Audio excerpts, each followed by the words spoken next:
कि उनके विजय रथ को कोई रोक दे, दुनिया की कोई ताकत रोक दे, यह बिल्कुल असंभव है। अच्छा सर, एक वीडियो जो है वो काफ़ी तेज़ी से वायरल हो रहा है। हम चाहते हैं कि उस वीडियो की सच्चाई क्या है, आप खुद ही बता दें। आरजेडी का है शुद्ध रूप से, सम यादव उसका कोई यादव करके नाम है। विपक्ष ये कहता है कि उपेंद्र कुशवाहा जी के लिए बड़ा मुश्किल है। उस परिस्थिति में दुनिया की कोई ताकत उपेंद्र कुशवाहा को वहाँ से नहीं हरा सकती है। जहाँ तक पूरे गठबंधन की बात है, तो गठबंधन मिलकर अगर कोई चुनावी घोषणा पत्र जारी करता तो अलग बात है। तो इस घोषणा पत्र का कोई मतलब नहीं। अब मालूम है उनको भी कि सरकार तो दूर दूर तक बनने का कहीं से आसार ही नहीं। 20 से 22 सीट पर चुनाव लड़िए और देश में सरकार बनेगी, इसकी कल्पना कीजिए। पनोरमा ग्रुप, जो सोचता है वो करता है। आपके अपने सपनों का आशियाना। नमस्कार, भारत लाइव देख रहे हैं आप। 2024 लोकसभा और लोकसभा में अपने अपने क्षेत्रों में उम्मीदवार जा रहे हैं। नरेंद्र मोदी के परिवार को मजबूत करना है, एनडीए गठबंधन को 400 के पार ले जाना है। इस कड़ी में उपेंद्र कुशवाहा काराकाट लोकसभा क्षेत्र से एनडीए के उम्मीदवार हैं। आरएलएम उनकी पार्टी, जिनका तो चुनाव चिन्ह भी आ चुका है, सिलेंडर छाप। काराकाट की लड़ाई कितनी कठिन है, कितनी आसान है, कई चर्चाएं काराकाट को लेकर के हो रही हैं। क्या नरेंद्र मोदी के विजय रथ को तेजस्वी और सहनी, जो नए गठबंधन के रूप में जो मुकेश सहनी है वो आए हुए हैं, क्या इस विजय रथ को रोक पाएंगे? चलिए सीधा संवाद करते हैं उपेंद्र कुशवाहा जी से। सर, बहुत बहुत स्वागत है भारत लाइव में। चलिए, धन्यवाद। उपेंद्र कुशवाहा काराकाट जाते हैं, पहले से और अब में कितना जनता का प्यार मिल रहा है? नहीं, देखिए काराकाट की महान जनता ने हमको प्रतिनिधित्व करने का अवसर दिया 2014 से 19 तक, और 19 के बाद हम नहीं हैं अभी भी।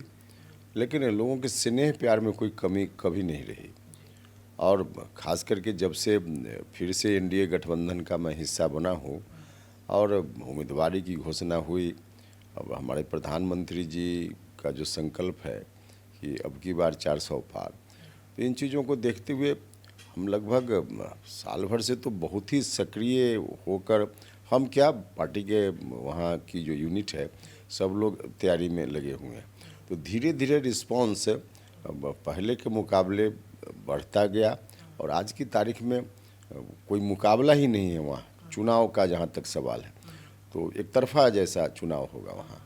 लंबे समय के बाद आप काराकाट में हैं, जनता से रूबरू हो रहे हैं। जनता कितना भरोसा जताएगी मोदी पर, उपेंद्र कुशवाहा जी पर? देखिए, एक तो प्रधानमंत्री जी के ऊपर भरोसा का सवाल जहाँ तक है, तो समाज के सभी वर्गों का अपार भरोसा उनके ऊपर है, क्योंकि प्रधानमंत्री जी ने अपने शासनकाल में समाज के सभी वर्गों के लिए कुछ न कुछ किया है। अब 80 करोड़ लोगों को फ्री में अनाज देना, 5 लाख रुपया इलाज के लिए, कुछ भी नहीं लोगों को सोचना, सीधे कार्ड दिखाइए और इलाज कराइए। तो इस तरह की जो सुविधा लोगों को मिल रही है, इससे लोगों को लगता है कि नरेंद्र मोदी जी ने किया है तो आगे भी यही व्यक्ति करेगा। तो लोगों का बहुत ही भरोसा उनके ऊपर है, और साथ ही साथ हमने अपने बारे में कहा कि वहाँ की जनता का स्नेह प्यार हमको लगातार मिलता रहा है। अलग बात है कि 2019 में हम चुनाव हार भी गए, चुनाव अपनी जगह था, लेकिन लोगों के स्नेह प्यार में कोई कमी तब भी नहीं थी, आज भी नहीं है। तो लोगों का भरोसा मुझको भी प्राप्त है वहाँ, तो कुल मिला जुला कर बहुत ही अच्छी स्थिति है। अच्छा, नरेंद्र मोदी के विजय रथ को रोकने के लिए मुकेश सहनी और तेजस्वी यादव साथ आ गए हैं। जहां भी जाते हैं नरेंद्र मोदी पर हमले करते हैं, और आज तो तेजस्वी यादव ने एक मैनिफेस्टो जारी कर दिया, करोड़ों रोजगार, उसके बाद महिलाओं को पैसा, फिर अग्निवीर योजना पर भी उन्होंने कह दिया कि ये ख़त्म कर देंगे इंडिया गठबंधन की अगर सरकार बनती है तो। कि कोई भी उनके घोषणा पत्र को देखकर हंसेगा, क्योंकि 20 से 22 सीट पर चुनाव लड़िए और देश में सरकार बनेगी, इसकी कल्पना कीजिए। जहाँ तक पूरे गठबंधन की बात है, तो गठबंधन मिलकर अगर कोई चुनावी घोषणा पत्र जारी करता तो अलग बात है। तो इस घोषणा पत्र का कोई मतलब नहीं। अब मालूम है उनको भी कि सरकार तो दूर दूर तक बनने का कहीं से आसार ही नहीं। नरेंद्र मोदी जी ही प्रधानमंत्री बनेंगे तीसरी बार, और एनडीए की सरकार ही बनेगी। पक्ष क्या विपक्ष क्या, सभी लोगों को यह मालूम है और सब लोग स्वीकार करते हैं। इसलिए विजय रथ रोक देंगे ये लोग, कुछ मतलब ही नहीं है। विजय रथ आज की तारीख में देश की जनता का जितना विश्वास, अटूट विश्वास प्रधानमंत्री जी के ऊपर है कि उनके विजय रथ को कोई रोक दे, दुनिया की कोई ताकत रोक दे, यह बिल्कुल असंभव है। अच्छा सर, एक वीडियो जो है वो काफ़ी तेज़ी से वायरल हो रहा है, हम चाहते हैं कि उस वीडियो की सच्चाई क्या है आप खुद ही बता दीजिए। नहीं, कौन सा वीडियो? जो आपके विरोध में लोग कट करके वायरल कर रहे हैं, सोशल मीडिया पर वायरल हो रहा है, लग रहा है जैसे उपेंद्र कुशवाहा जी का विरोध हो रहा है, वोट नहीं देंगे। नहीं, देखिए उसकी सच्चाई है कि वीडियो काराकाट लोकसभा क्षेत्र का नहीं है, किसी और क्षेत्र का है। और उसमें गौर से सुनिएगा तो जो व्यक्ति बोल रहा है वह कह रहा है कि आप 18 साल से जो सांसद हैं यहाँ के नहीं आए इस गांव में। तो 18 साल से उपेंद्र कुशवाहा तो सांसद है ही नहीं। फिर आगे कह रहा है कि आपको भेजा गया है। इसका सीधा मतलब है, कोई भी साधारण व्यक्ति भी इसको ठीक से देखे सुने तो समझेगा कि काराकाट का नहीं है, किसी और क्षेत्र का है। एक दूसरा कि जो व्यक्ति बोल रहा है वह व्यक्ति आरजेडी का है शुद्ध रूप से। सम यादव, उसका कोई यादव करके नाम है, नाम मुझको पूरा याद नहीं है, लेकिन सम यादव करके है। तो आरजेडी का व्यक्ति है और किसी और क्षेत्र में बोल रहा है। और वीडियो, पूरा वीडियो जितनी वार्ता हमारी हुई उसको भी नहीं दिखाने की बात कट करके दिखाया जा रहा है। तो उसका कोई मतलब नहीं। काराकाट से बाहर कहीं दूसरी जगह की घटना और बोलने वाला खांटी आरजेडी और वीडियो को भी कट करके दिखाना, तो इसका क्या मतलब है?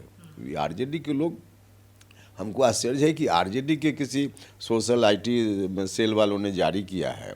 अब वो लोगों को क्या कहा जाए, तथ्य के आधार पर कोई आलोचना हो तो कीजिए ना, लेकिन बिना तथ्य की बात करने वाले लोग हैं ही आरजेडी के लोग। अब इनके बारे में क्या कहना है? मोदी जी आएंगे आपके लिए प्रचार प्रसार करने? देखिए, मोदी जी तो प्रचार प्रसार कर ही रहे हैं। अब प्रोग्राम, अभी तो हम लोगों का अंतिम फेज में चुनाव है ना, तो उसके आधार पे कहाँ कहाँ आएंगे, उनका प्रोग्राम कैसे बनेगा, प्रोग्राम बनेगा तभी बिल्कुल साफ साफ बताना संभव है। लेकिन मान लिया कि 4-5 क्षेत्र मिलाकर एक जगह भी प्रचार करते हैं तो उनका मैसेज होता है ना, वो हर जगह, हर विधानसभा क्षेत्र, हर लोकसभा क्षेत्र में खुद ही जाएं, इसकी आवश्यकता थोड़ी होती है। सर, एक अंतिम प्रश्न है, हालांकि इस प्रश्न का जवाब आप दे चुके हैं, चूंकि चर्चाएं हो रही हैं तो जवाब आपसे भी लेना बेहद ज़रूरी है। सर, पवन सिंह आ गए हैं आपके क्षेत्र में चुनाव लड़ने के लिए।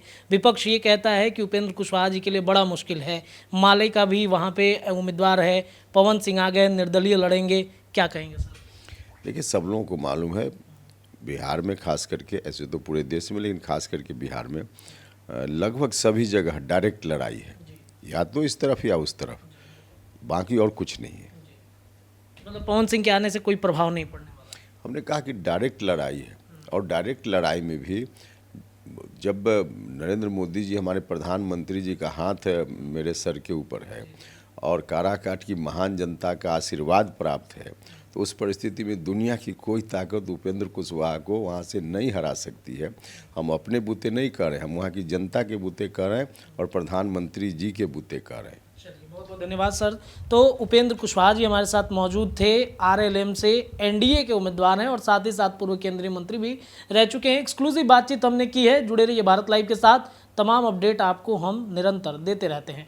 बहुत बहुत धन्यवाद। पनोरमा ग्रुप, जो सोचता है वो करता है। अगर ये वीडियो पसंद आई और वह बिहार के राजनीति और बिहारियत से सरोकार रखेनी तो सब्सक्राइब बटन दबा के चैनल के सब्सक्राइब कर ली। ओजे एगो घंटी बा, ओकरा बटन दबा देला से कुल सटीक और मारक खबर रुआ मुफ्त में मिल जाई। अगर रुआ पत्रकारिता के हमनी के नया प्रयोग में सहयोग कर चाहतानी तो ज्वाइन बटन दबा दी। पेटीएम नंबर नोट कर ली 9386816700। धन्यवाद।